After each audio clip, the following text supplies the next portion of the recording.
na sabi ng mga kaibigan natin, pagka dinadalaw nila yung ating content o live, walang ads. So talagang siguro talagang mali yung aking setup. Kaya doon nagpapasalamat ako doon sa ating mga ibang mga kaibigan, dahil pagpunta mo pa lang sa kanilang live, harang na agad. Kaya yung mga highlight nila, ayun, andoon na mga nila, ads nila. So nakaka-inspired na manood mga idol. Kaya yung sa akin, wala talagang pag-asa mga idol ang magkaroon ng ads. Kasi kaya doon sa mga sa inyo mga idol, sa tuwing pinapanood ko yung mga replay o kaya yung mga content nyo, nandun talaga yung live. So yung ads, kaya hindi ko po ini-skip yun. Yun po ay siyempre bilang creator o small YouTuber, alam natin kung saan natin nakukuha yung, saan nyo nakukuha yung sinasahod nyo. Kaya sa tuwing pumupunta ko sa ating mga kaibigan, yung mga pumupunta, lalo na pag yung mga bumisita, yan talagang pinupuntahan ko. Sulit mga idol, kasi talaga nakaka-inspired. Andun yung mga ads nila, sana ganito yung akin.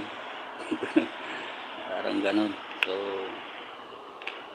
yun, sa akin talagang wala tayong ads.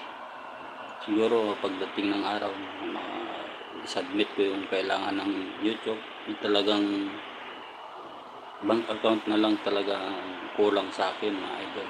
So, sobrang kapos.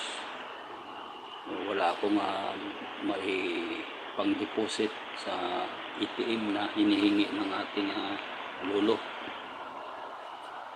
So update ko lang lagi na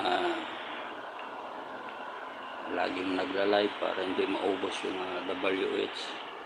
Kaya yan, maraming salamat sa inyo, dahil wala pa man akong ads, at least sa inyo solid.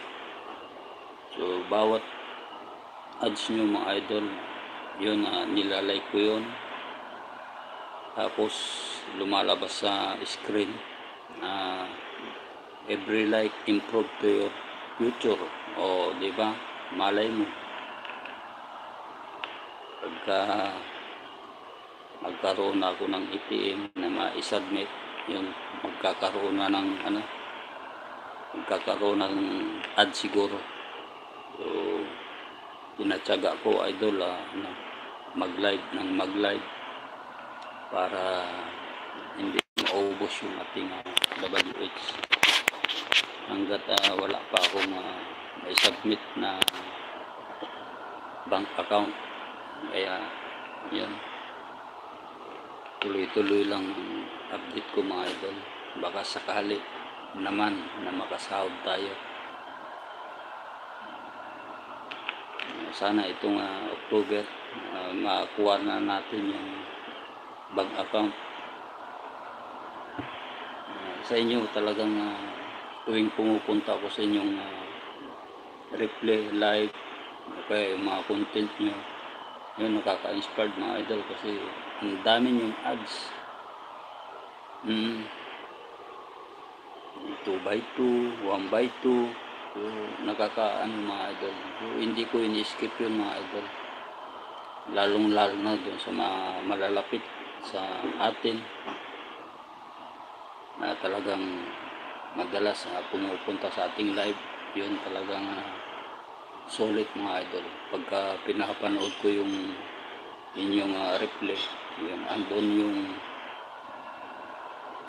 ads talaga ninyo. Kaya labis kong nagpapasalamat sa inyo mga idol. Thank you so much.